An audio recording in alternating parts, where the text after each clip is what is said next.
Hello जानकिस, उम्मीद है आप सब बहुत अच्छे होंगे।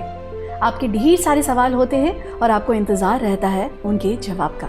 तो आज हमारे साथ आपके फेवरेट टीचर उजांग सर है जो आपके सारे सवालों का जवाब देंगे। Thank you so much. Ujang sir, सबसे पहले बच्चों की जो प्रॉब्लम होती है कि यूपीएससी की तैयारी कर रहे हैं, एनसीईआरटी बहुत इंपॉर्टेंट है, बट वो इम्पॉर्टेंट किस तरीके से है वो जानना चाहते हैं और उसे कैसे पढ़ें। एनसीईआरटी की जब बात आती है तो उसको लेकर बहुत से मिथक होते हैं जी। स्टूडेंट का टाइम बहुत ही लिमिटेड है, वो एक एनर्जी और एक टाइम के साथ आता है। एनसीईआरटी की जब बुक्स की बात करेंगे तो इसकी रेपुटेशन बहुत ज़्यादा है, क्योंकि इसको बनाने के पीछे देश की जो शिक्षा नीति है वो इन्वॉल्व होती है। इसके पीछे एक समिति होती है, कमेटी होती है, बहुत ज़्यादा इन्वॉल्व होती है, और वो लोग किसी भी चीज़ को कैसे लेकर जाना है उस पर प्रॉपर एक शोध और रिसर्च करते हैं। साथ ही साथ एनसीईआरटी का एक उद्देश्य और भी होता है जो यूपीएससी एस्पिरेंट जो होते हैं वो मिस कर जाते हैं। बेसिकली एनसीईआरटी का जो विकास का क्रम है 6th क्लास से लेकर 12th क्लास तक का, जो जनरली यूपीएससी काम आता है, वो बेसिकली एक अंडरस्टैंडिंग डेवलप करने का नाम है। अगर आप एनसीईआरटी बेसिक्स देखेंगे तो उसमें कार्टून्स के माध्यम से, कहानियों के माध्यम से बहुत इंपॉर्टेंट चीज़ें दी गई। तो इसका मकसद क्या है? क्या वो एबेंडेंट डाटा देना चाहते हैं? नहीं, वो सब्जेक्ट में आपकी अंडरस्टैंडिंग को डेवलप करना चाहते हैं। अंडरस्टैंडिंग क्या होती है? अंडरस्टैंडिंग जो होती है वो होता है किसी भी एक जटिल विषय को छोटे छोटे टुकड़ों में तोड़कर पढ़ना, पढ़ने के साथ साथ समझना, समझकर उस पर अपनी बुद्धिमत्ता यानी विजडम को स्थापित करना।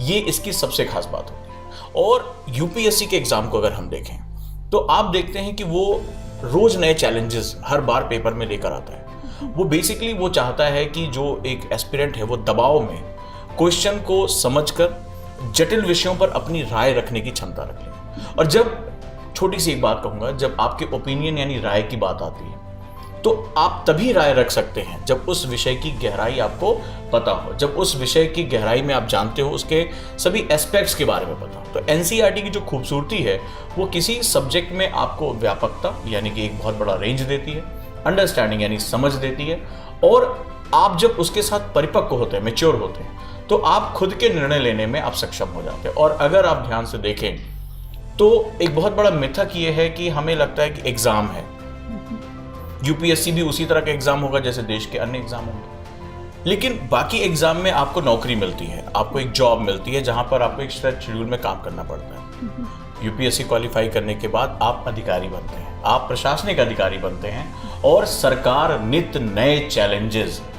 आपके सामने रखती है कि आपको लेकर जाना है। संसाधन कम होते हैं, बहुत बड़े टास्क पूरे करने होते हैं, बहुत कम समय में पूरे करने होते हैं, तो वहां उन अधिकारियों का हौसला, उनकी समझ, किसी भी कठिन परिस्थिति में निर्णय लेने की क्षमता यही काम आती है। तो यूपीएससी ऐसे अधिकारियों को चुनती है जो इस तरह के, जिसके अंदर एक क्वालिटी हो, वो दबाव में निर्णय लेने की क्षमता पैदा कर सके, और डेफिनेटली वो आगे जाते हैं। तो एनसीईआरटी इसमें बहुत हेल्प करता है, बहुत इंपॉर्टेंट होता है। तो अब अगर मैं इसको समराइज करूं तो पहली चीज, एनसीईआरटी किसी सब्जेक्ट की अंडरस्टैंडिंग को डेवलप करने के लिए बहुत इंपॉर्टेंट है। दूसरा, जब आप एनसीईआरटी पढ़ें तो आपको सब्जेक्ट को ग्रोथ देना होता है। तीसरा, इसके क्वेश्चन जो राष्ट्रीय करिकुलम है उसके लिए बहुत इंपॉर्टेंट होते हैं। इस तरह से अगर हम बात करें तो बहुत ही एक ऑथेंटिक डाटा मिलता है हमें, मतलब बहुत ही ज़बरदस्त तरीके से आप इसको पूरा कर सकते हैं। और अगर पांचवी बात करें हम, जो सबसे इंपॉर्टेंट होता है, तो इसमें जो क्रिस्प नोट्स बनाए जा सकते हैं, जो क्वेश्चन की ऑथेंटिसिटी होती है वो कंप्लीट होती है। तो इस लिहाज से एनसीईआरटी एक विन विन सिचुएशन क्रिएट करती है। एनसीईआरटी एक ऐसी किताब है जिस पे आप रिलाई कर सकते हैं, भरोसा कर सकते हैं अपने अंडरस्टैंडिंग को डेवलप करने के लिए और अपने क्वेश्चंस को करने के लिए। तो उम्मीद करता हूँ कि आपके प्रश्नों के जवाब मिले होंगे। आप सभी का बहुत बहुत धन्यवाद। उम्मीद है आपके सारे सवालों के जवाब आपको मिल गए होंगे। कुछ कंफ्यूजन हुआ तो आप दोबारा हमें अपने सवाल भेज सकते हैं। और एनसीईआरटी कैसे पढ़ें, किस तरीके से तैयारी करें, इसके लिए हमारे और भी क्लासेस हैं जिसको आप ज्वाइन कर सकते हैं। सिंपल वे में अगर सर कहें तो तैयारी से ही हम अफसर तैयार करना शुरू कर देते हैं। बिल्कुल, और इसी को देखते हुए उजांग इस एकेडमी ने खुद मेरी अपनी लीडरशिप में वो देश का सबसे ताकतवर बैच एनसीईआरटी आंदोलन शुरू किया है, जिसमें आज हजारों की संख्या में बच्चे जुड़े हैं ऑनलाइन क्लासेस के माध्यम से और उसका फ़ायदा उठा रहे हैं। एक नई सोच को डेवलप कर रहे हैं, एक नई स्टाइल ऑफ नोट्स मेकिंग को डेवलप कर रहे हैं। तो आप सभी का इसमें बहुत बहुत स्वागत है। वीडियो कैसा लगा मुझे ज़रूर बताएं। धन्यवाद।